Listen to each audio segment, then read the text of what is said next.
Welcome back to Listen to Your Heart. I'm Jerry. And I'm Jerry's heart. Today's topic, Repatha, Evolocumab. Heart, why'd you pick this one? Well, Jerry, for people who have had a heart attack, like us, diet and exercise might not be enough to lower the risk of another one. Okay. To help know if we're at risk, we should be getting our LDL-C, our bad cholesterol, checked, and talking to our doctor. I'm listening. And if it's still too high, Repatha can be added to a statin to lower our LDL-C and our heart attack risk. Guess it's time to ask about Repatha. Do not take Repatha if you're allergic to it. Serious allergic reactions can occur. Get medical help right away if you have trouble breathing or swallowing, swelling of the face, lips, tongue, throat, or arms. Common side effects include runny nose, sore throat, common cold symptoms, flu or flu-like symptoms, back pain, high blood sugar, and redness, pain, or bruising at the injection site. Listen to your heart. Ask your doctor about Repatha. Learn more at repatha.com or call 1-844-REPATHA. Stripe is the go-to choice for AI companies, from early-stage startups to scaled enterprises. 78% of the leading AI companies use Stripe to go to market quickly and scale globally. That includes pioneers like NVIDIA, OpenAI, and Perplexity. Stripe has developed cutting-edge tools to improve everything from fraud detection to checkout optimization. Whether you're aiming for incremental gains or planning for enterprise transformation, see how Stripe can help at stripe.com. This episode is brought to you by Progressive Commercial Insurance. Business owners meet Progressive Insurance. They make it easy to get discounts on commercial auto insurance and find coverages to grow with your business. Quote in as little as 7 minutes at progressivecommercial.com. Progressive Casualty Insurance Company. Coverage provided and serviced by affiliated and third-party insurers. Discounts and coverage selections not available in all states or situations.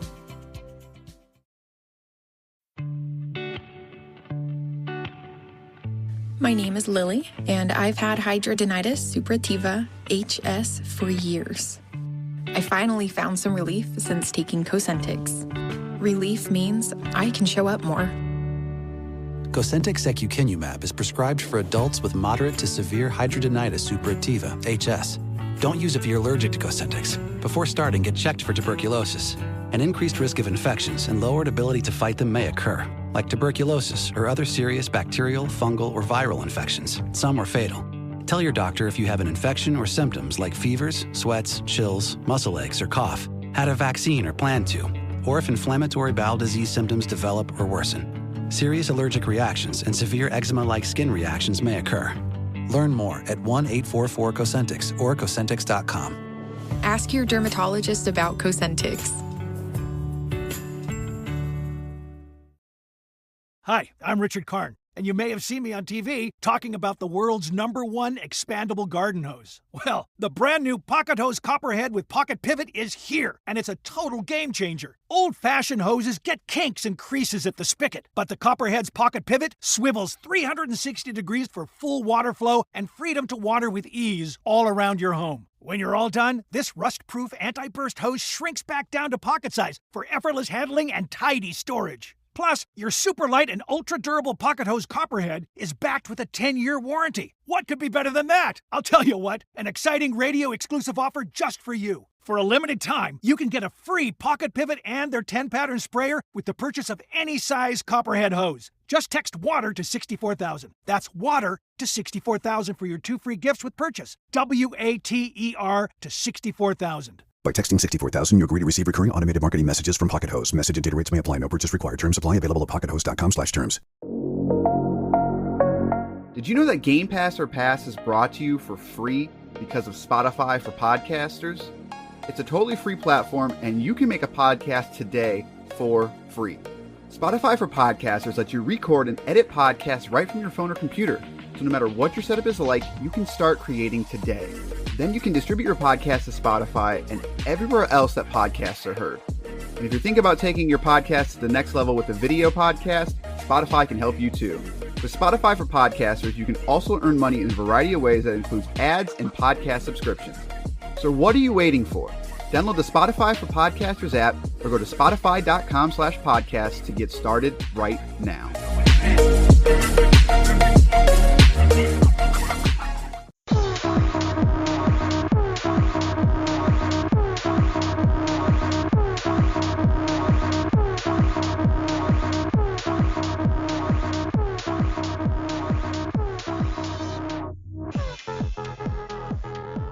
is now time for a very robotic version of Game Pass or Pass, the podcast where we play games on Microsoft Game Pass service and tell you which games to pass on to your friends and which games to simply pass on by. Just realized I cut off the end of that in the notes there. It just says which games to simply.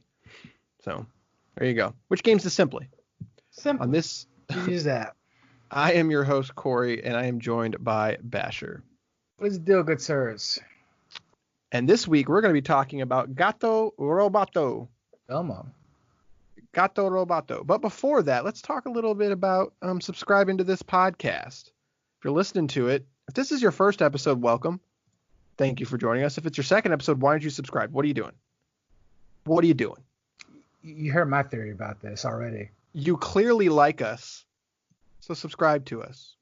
We're going to keep playing games. We're going to keep talking about them. We're going to be talking about Gato Roboto. We're going to be talking about Gears Tactics. We're going to be talking about something else. We have to play Halo Gears Infinite Tactics. eventually. So why not give us a subscribe? We're on every platform you can think of. But now that we got that out of the way, not before. Also, you can send us emails, gpopfans@gmail.com. If you want to talk about Gato Roboto, maybe you hated this game. Maybe you love this game. It's got a cat in it, though. How can you? I'm a cat dad, so I love cats. So gpopfans@gmail.com. Anyways, let's talk about this week's game, which is Gato Roboto. The developer is Doinksoft Software. I think it's just Doinksoft, actually. I think I added the software part. And they are known for Tomb Shaft, which is a roguelike on phones. Have never heard of it. And Gato Roboto. So it's a very small studio, only responsible for a couple games. Regularly priced at $7.99. Is available on Xbox One, Windows Store, Steam, and Nintendo Switch. There's no crossplay because it doesn't matter. There is no DLC at this time. And it is not Xbox One X enhanced for you X owners out there, but it really doesn't matter due to the art style of this game. Gato Roboto. Let's talk about it. Every time you say Doink, I think of Doink the Clown. I think everyone does. And then I think about that Super Nintendo WrestleMania arcade game. Yeah, that's a good business. Basically Mortal Kombat. Yeah, that's a good business. I stand by that 100%. Yeah. I like that game a lot, actually. I'd never played the Saturn version because the Saturn version had Yokozuna and someone else, I think, like exclusive. And I was so upset when I found that out. But I didn't have a Sega Saturn. No one's played that because no one has a Sega Saturn. You're not wrong. You're not wrong. That has nothing to do with Gato Roboto, which you play as a cat in a robotic suit. A kitty cat. What's not to love? This is Digirevolver? It's published by them, correct? Right. So I think we need to set this one up a little bit. So it's kind of a strange sell. It is a 2D Metroidvania. It's not very long though. I think we both beat it in about 3 hours. This is actually a Metroidvania. I mean, this is very. By that I mean it borrows very heavily and then wants to be, but rather wants to remind you that, hey, you played Metroid before, right? Yeah, definitely. Yes, I agree with that. But I think one of the more interesting aspects of it is that the art style. And when I say that is because this is a smaller game, so it's going to look how you think it does in terms of it's not high-end graphics or anything like that. But I believe what they're going for, I could be wrong, they're going for the Game Boy art style. I could see why you'd say that. It's closer to Game Boy than a Nintendo or Super Nintendo or closer to Nintendo for sure. Right. Yeah. And I say that because the palette of it is basically black and white. But throughout the game, you can find different palettes that sort of change it up. But it really only shifts 2 colors. It's very much like that, which the Game Boy was indeed only 2 colors. So that's what made me think about that. But for whatever reason, it worked for me. I don't want to say these because that sounds bad, but indie games, they're a dime a dozen, right? Everyone's got one now. So it's really hard to stand out in the crowd. I think we got one now, coming out soon. Yeah, we do. It's called Just Another Indie Game. No, that's not true. That sounds like a lot of work. It should be. It should be. It's called Game Pass, or I got nothing. It's hard to stand out in this, and the art style kind of reminds me of Minute, which we also played on this show, and that it's going for a thing. It's going for a particular style, and I think this one hits it, at least for me. I don't know what you thought about it though. I thought, how would I phrase it? I feel like this is one of those. Well, to answer your question, I feel like the developers said we wanted to make it look like this. They made it look like that. Therefore, they nailed it.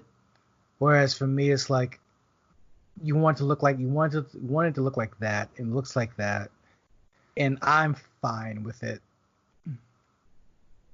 Like it doesn't sell me, doesn't turn me off. It's kind of like it's an indie game, so of course it's going to look some kind of way. You went with this way, and it's fine.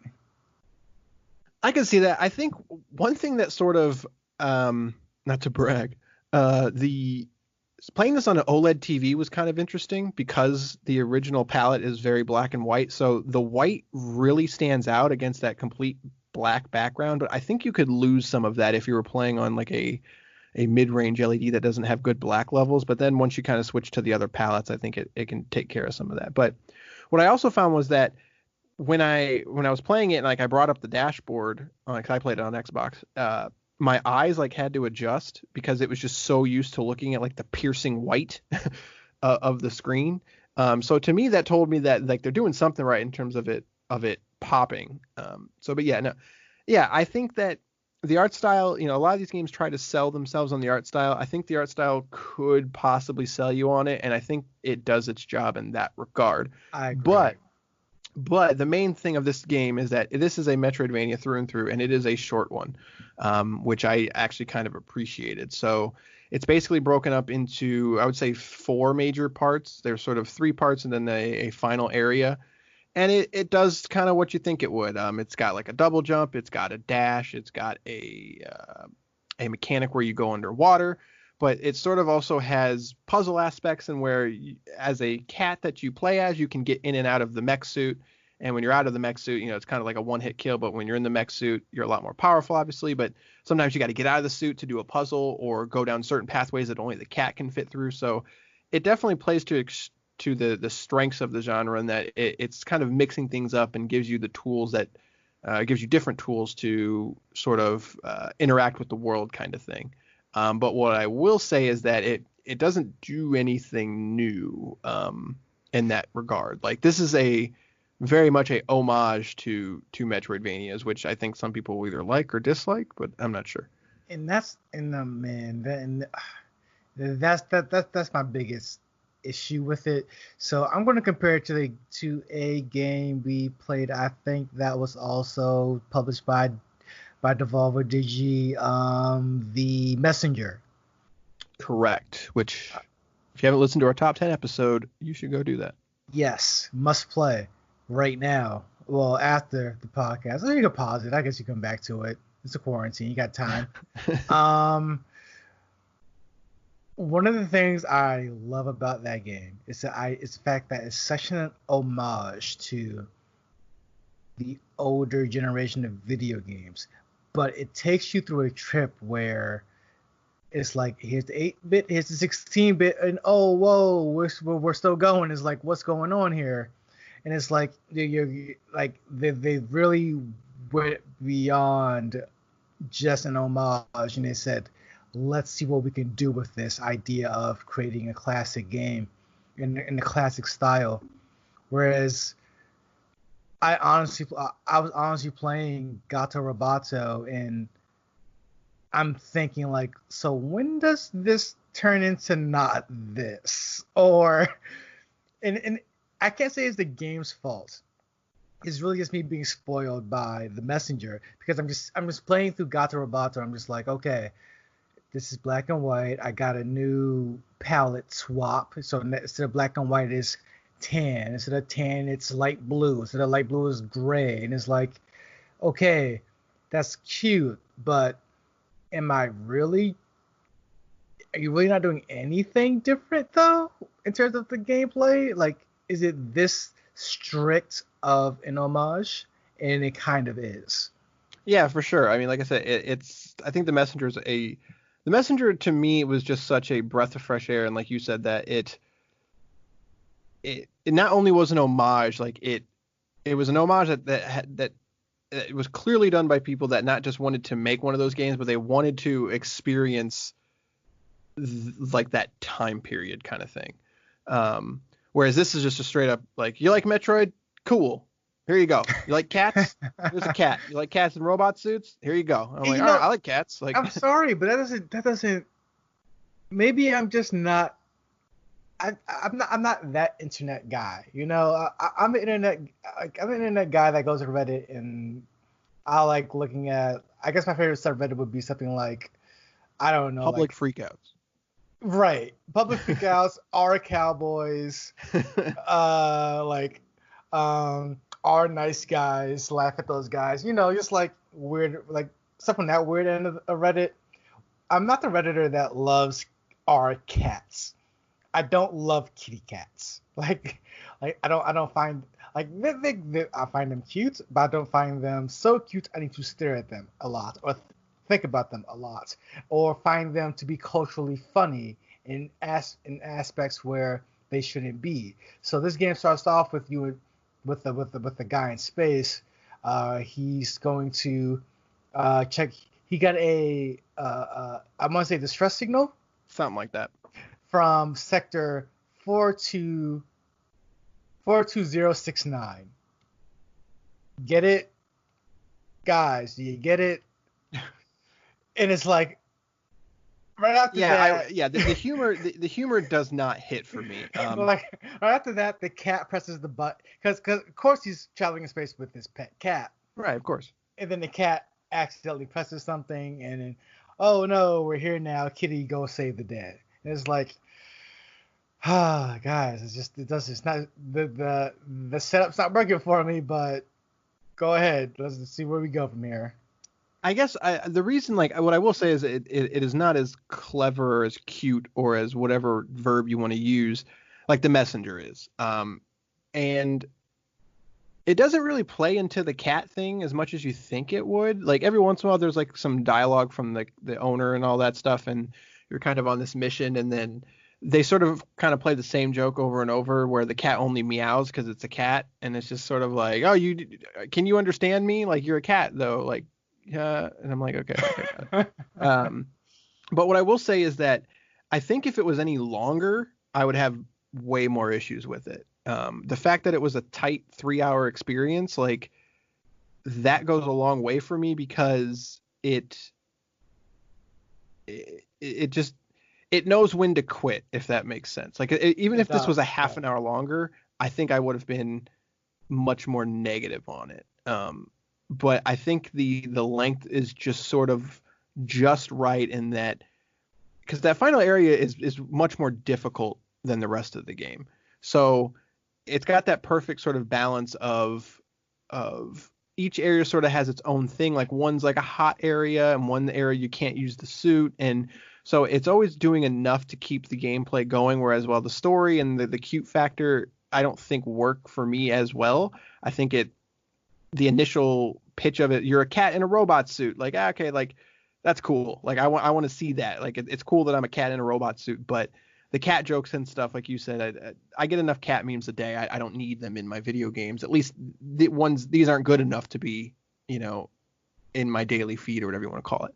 I will say the game. I will say that said, like you touched on something earlier, where it's like the pacing of this game is spot on. The game isn't. It's short by standard AAA game length standards, but this comes in at a tight maybe couple hours. Right. Yeah, and there's an achievement for beating it in under an hour.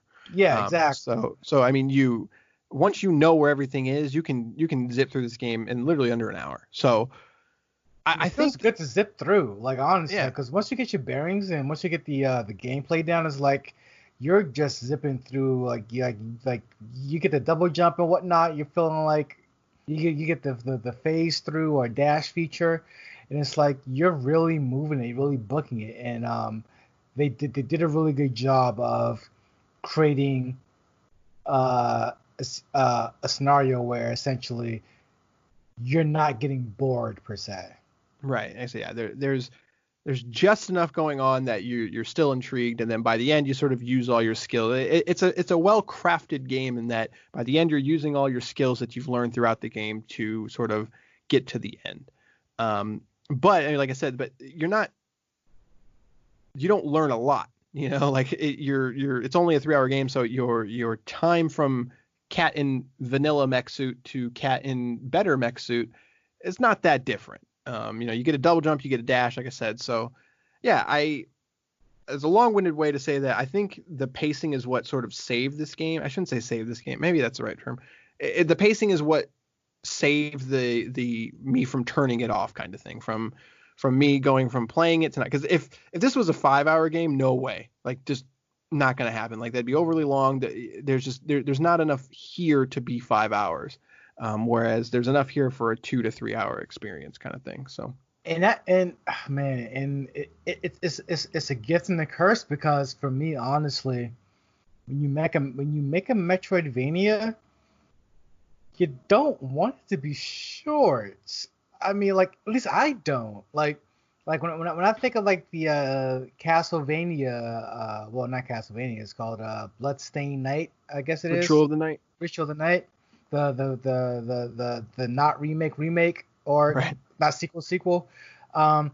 Games like that, games like the actual Metroid, games like the actual Castlevania,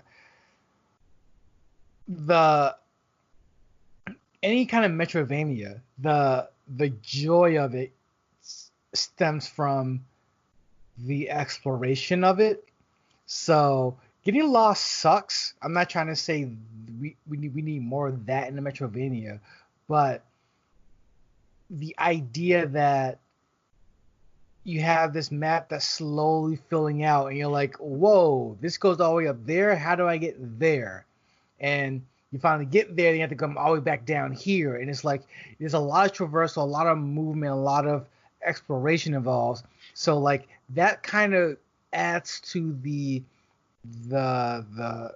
experience of a Metroidvania. So when you shrink that map to a quarter of the size and make it a zip through, it's like, well, did you have to be a Metroidvania?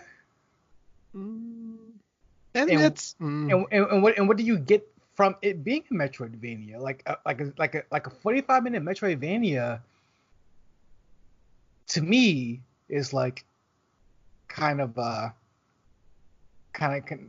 for lack of a better phrase, a wasting genre. I don't know. I agree, but I don't, because at the same time, like, I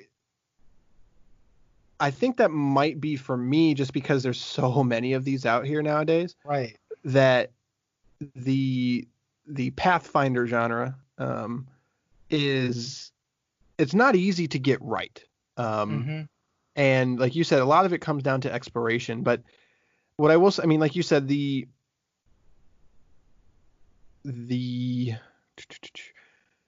most frustrating moments of a Pathfinder game is when the main quest, you can't figure out where to go. Right. And this game doesn't have that problem, but that's also because it's smaller. Like, if you genuinely got lost, you could get through the whole map in 10 minutes. So it's just like, well, I got to go somewhere. Like, so it's kind of both. Like, it's a good thing that it's small, because it doesn't fall into some of those traps that a Metroidvania can, but then it also doesn't have the depth that some of it can. It's like, there are hidden things here. There are certain areas that you can't get to the first time. Like, you have to sort of have a different ability. You have to have the double jump, whatever it is. But it's not ever going to do the thing where it's like, well, you have to go to this room from the screen above somehow. And those are kind of the most perplexing tricks, or whatever you call them, puzzles in the Pathfinder genre, is when you see a room but you don't know how to get to it, and it turns out you have to sort of either tackle it in a way that you didn't think. And the best ones of these games do that in a way to where they give you clues and they sort of paint it in the world that how to get there, and the bad ones don't. The bad ones just don't tell you. They give you nothing. It's just like, there's a room here, figure it out. That's Castlevania 2. Go to arch to the left, nail a wall for like 45 seconds with a whistle or something. Like, yeah, you wouldn't know that. But that's kind of the issue I'm kind of having with Gato Roboto is there's so many things that lends itself to being a Pathfinder Metroidvania game that I just now noticed through Gato Roboto that when you shorten it up, you kind of lose, because you want to, because again, exploration is one part, but tied into the exploration is the fusion suit, the bat upgrade, like those abilities that you get that completely change the way you traverse the map, completely change the way you get through an area. You don't really have time for that here. You don't have time for a lot of things here that's brought to a Pathfinder Metroidvania type of game, because you're zipping right through it and you're done in an hour 45, 2 hours or less if you know where you're going. And it's like there needed to be more upgrades, more suits, more abilities, a morph ball, something that just said that kind of wowed you for just a moment. Yeah, I think, like, in my head, like, the easiest way to describe this is like it's almost like a beginner's Pathfinder game. Because it doesn't, the pathfinding part of it is not very difficult, and yeah, that's tough. Like, I see where you're coming from, but for me, I just feel like the alternative is worse, if that makes sense. Like, the alternative is if it tried to do those things and was a swing and a miss. Like, I feel like that's the worst outcome. You're not wrong at all. It's just a matter of, for me, is like in a way I'm kind of glad I went through this, because whenever I played a Metroidvania Pathfinder game that attempted to be one of those and swung and missed, as you said, like part of me thought, like, well, just make it smaller, like just make it simpler, just make it more compact. And then I get it, I'm just like, oh, well, maybe not. I feel like you kind of need those, like those little aspects of it, because you miss a lot of the role playing aspect, you miss a lot of the exploration aspect of it. For me anyway, it's kind of like you zip through it and you're done so quickly. It's like, what did I do it for? Was it for the cats? Was it for the cat memes? Maybe. Do it for the Vine. That's dated. Okay. Talking about dated. Okay, Gramps. All right, got that. Yeah. Mm-hmm. Do it for the TikTok. How is that not a thing? Do it for the TikTok. You don't want to do it for the TikTok, dude. That's just Did they pick up my phone falling? Jesus. All right. All that said, I think we got to ask the question: Game Pass or pass? This is this is one of the tough ones, because for me, so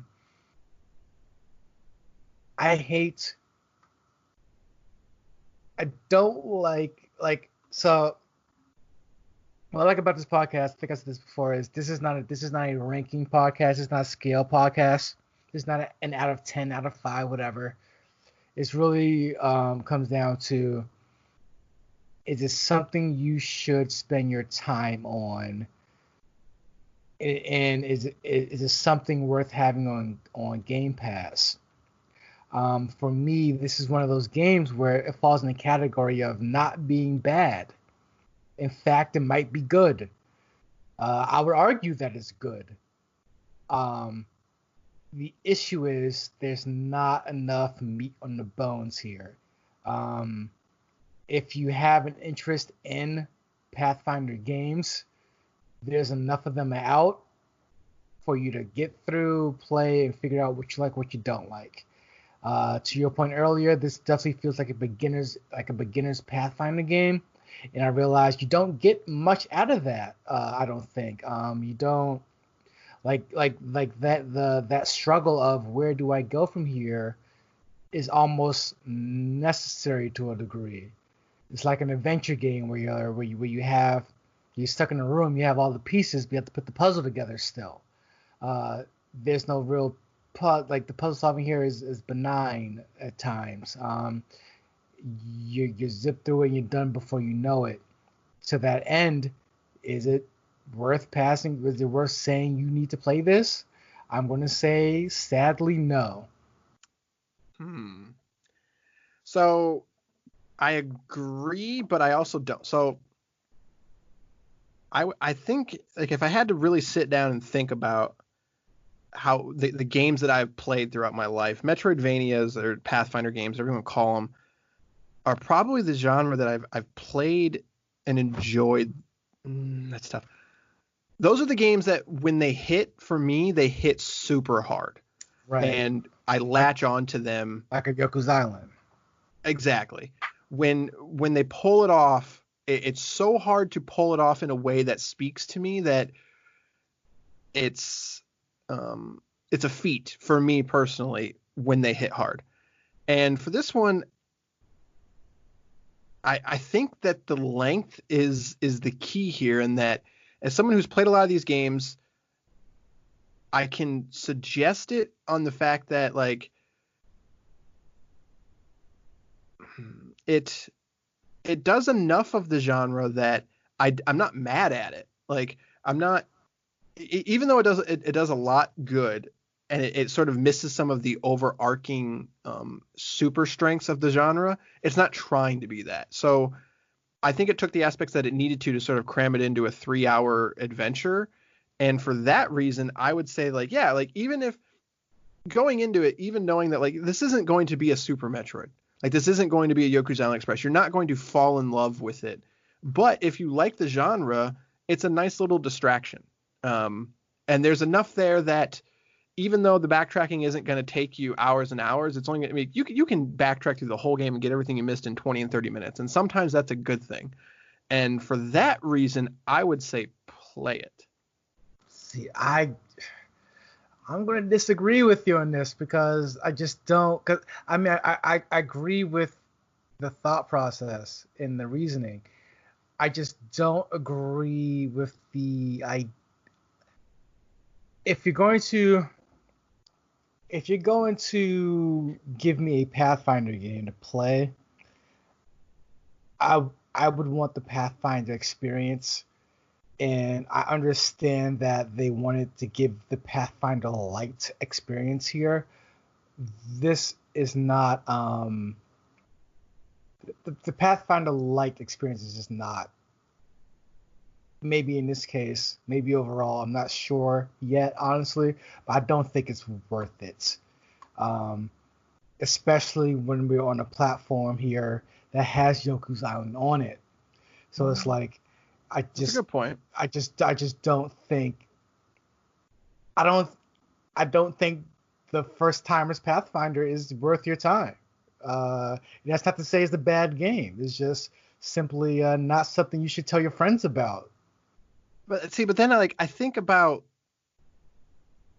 Super Lucky's Tale, and don't ever think about Super Lucky's Tale. Like, I think about that game, and I think about like that's a game that